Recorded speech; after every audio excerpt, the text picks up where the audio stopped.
صفقة صيفية نارية، غيلاس قناوي ينضم لاتحاد العاصمة. تفاصيل وأسرار الانتقالات. لكن قبل مشاهدة الفيديو لا تنسى الإعجاب بالفيديو والاشتراك في القناة، ولا تنسى الصلاة والسلام على محمد صلى الله عليه وسلم. تعاقد الظهير الأيسر الجزائري غيلاس قناوي لاعب نادي المصري مع نادي اتحاد العاصمة في إطار فترة الانتقالات الصيفية الحالية، حسب ما أفاد به النادي العاصمي عبر صفحته الرسمية على موقع فيسبوك.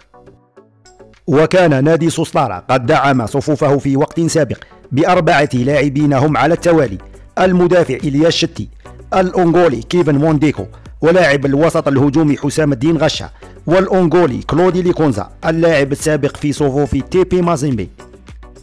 وبالمقابل صرح النادي العاصمي مدافعيه زين الدين بالعيد وعبد الصمد بوناصر اللذان التحقا على التوالي بكل من نادي سانت تروند البلجيكي ونادي السد القطري.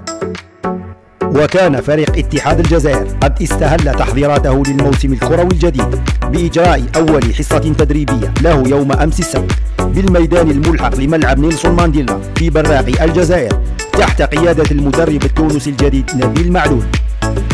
هذا وقد أنهى اتحاد العاصمة موسم 2023-2024 في المركز الرابع برصيد 49 نقطة، وسيمثل أصحاب اللونين الأحمر والأسود الجزائر في المنافسة القادمة لكأس الكونفدرالية الإفريقية الكاف، حيث سيكون معفيا من الدور التمهيدي الأول على أن يواجه في الدور الثاني المتأهل من المباراة المزدوجة بين نادي جاموس جنوب السودان والملعب التونسي